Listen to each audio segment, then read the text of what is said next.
Au tribunal militaire de Ouagadougou, c'est le sergent-chef Roger Koussoubé, dit le Touareg, qui était à la barre ce matin pour les interrogatoires complémentaires dans le procès du coup d'État manqué de septembre 2015.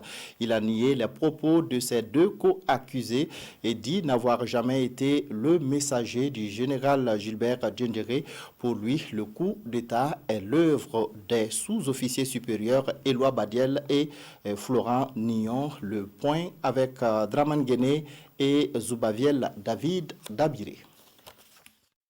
À la barre d'audience ce matin, le sergent-chef Roger Koussoubé alias le Touareg.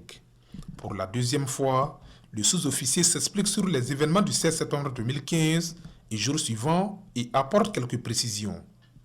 À la question du juge qui a porté le message du général Diendéré instruisant le major Badiel d'arrêter les autorités de la transition, l'accusé se veut formel.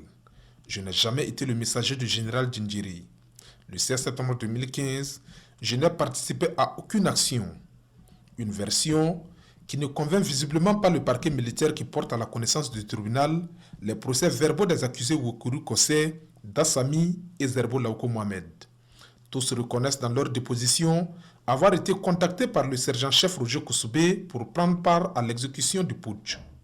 L'accusé nie la véracité de cette déposition et soutient que c'est leur parole contre la sienne. Vous dites n'avoir rien fait lors de ces événements et le saccage de la radio Savane FM, s'étonne maître Prosper Farama.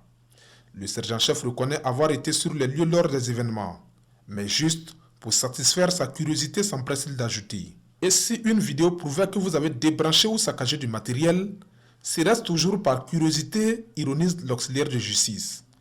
L'accusé répond oui, l'assistance éclate de rire. Et quand maître Prosper Farama tente de comprendre le rôle qu'il aurait joué dans la mise en place du commando ayant exécuté le putsch, l'accusé s'emporte et décide de ne plus répondre aux questions irrelatives. Pour son avocat maître Michel Traoré, il n'y a aucun élément à même de lier le sergent-chef Roger Koussoubé au putsch. Roger Koussoubé n'avait pas d'homme sous la main, encore moins du matériel. Comment aurait-il pu faire un coup d'État, s'interroge l'auxiliaire de justice. Et maître Alexandre Sanoudi, autre avocat de Roger Koussoubé, d'ajouter « L'on ne peut se fonder sur des dépositions de co-accusés pour établir la culpabilité du sergent-chef ».